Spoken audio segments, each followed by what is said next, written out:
നമസ്കാരം. ഇന്ന് നമ്മൾ ഡെയിലി ഗൈഡൻസ് ആണ് നോക്കുന്നത്. ഓഷോ സൺഡെക്കിൽ നിന്നാണ് നോക്കിയത്. ആദ്യത്തെ കാർഡ് കിട്ടിയത് പൊളിറ്റിക്സ് എന്ന കാർഡും രണ്ടാമത്തത് ദ ഡ്രീം എന്ന കാർഡും സക്സസ്. ഈ 3 കാർഡാണ് ഇന്ന് ഡെയിലി ഗൈഡൻസിന് കിട്ടിയിരിക്കുന്നത്.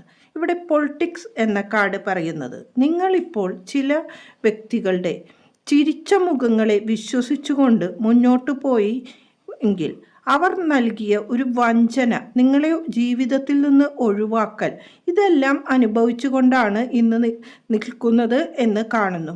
ആ വിശ്വാസം, നിങ്ങളുടെ ചില വിശ്വാസം അത് തകർത്തുകൊണ്ടാണ് ആ വ്യക്തി മുന്നേറി പോയത്. ഇതിലുള്ള വേദനയാണ് നിങ്ങൾക്ക് കാണുന്നത്. അവിടെയും നിങ്ങളെ പിടിച്ചു നിർത്തുന്നത് ദ ഡ്രീം എന്നതാണ്. ഡ്രീം എന്ന് പറഞ്ഞത് നിങ്ങളുടെ പാസ്റ്റ്, അതായത് നിങ്ങളുടെ ചെറുപ്പകാലത്ത് നിങ്ങൾക്ക് കിട്ടിയിരുന്ന സ്നേഹം, ഒരു കരുതൽ, മറ്റൊരു വ്യക്തികളിൽ നിന്ന് ലഭിച്ചിരുന്ന ആ ഒരു പരിഗണന, ഇതെല്ലാം നിങ്ങൾക്ക് നിങ്ങളുടെ മനസ്സിനെ സന്തോഷകരമായ അവസ്ഥയിൽ നിലനിർത്തിയിരുന്നു. ആ അവസ്ഥ പിന്നീടും തിരിച്ചു വരുമെന്നുള്ള ഒരു പ്രതീക്ഷയാണ് ഇപ്പോൾ നിങ്ങൾ നിലനിന്ന് പോകുന്നത്. അത് ഇപ്പോഴത്തെ ഈ അവസ്ഥയെ ഓവർകം ചെയ്യുവാൻ മനസ്സ് പഠിപ്പിച്ചുകൊണ്ടിരിക്കുന്നതാണ് കാണുന്നത്. നിങ്ങൾക്ക് ഇനി ജീവിതത്തിലേക്ക് വരുന്നത് എന്ന് ചോദിച്ചപ്പോൾ ദ സക്സസ് എന്ന കാർഡാണ് വന്നിരിക്കുന്നത്. ഇവിടെ നിങ്ങൾ ഈ പ്രശ്നങ്ങളെ അതിജീവിച്ചുകൊണ്ട് മുന്നോട്ട് പോകുന്നതാണ്.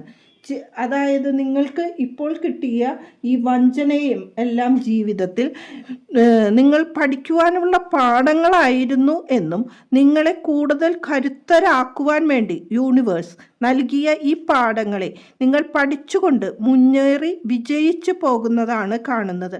ഇവിടെ നമ്മളുടെ സക്സസ് വളരെ ധീരമായാണ് നമ്മൾ തിരിച്ചു വരുന്നതായി കാണുന്നത്. അതായത് ഒരു പുലിപ്പുറത്ത് ഒരു മഹാരാജാവിൻ്റെ പോലെ, അല്ലെങ്കിൽ നമ്മളുടെ വിജയം നമ്മൾ മതിമറന്ന് ആഘോഷിക്കാനുള്ള ഒരു അവസരം യൂണിവേഴ്സ് തന്നതായാണ് കാണുന്നത്. അത് നിങ്ങളുടെ ഈ എല്ലാ പ്രശ്നങ്ങളെ അതിജീവിച്ചുകൊണ്ട് മുന്നേറാനുള്ള ഒരു കഴിവ് നിങ്ങൾക്കുണ്ട് എന്നും അത് നിങ്ങൾക്ക് കിട്ടുമെന്നുമാണ് യൂണിവേഴ്സ് ഇന്നത്തെ ഈ ഡെയിലി ഗൈഡൻസിൽ കൂടി പറയുന്നത്. നന്ദി, നമസ്കാരം.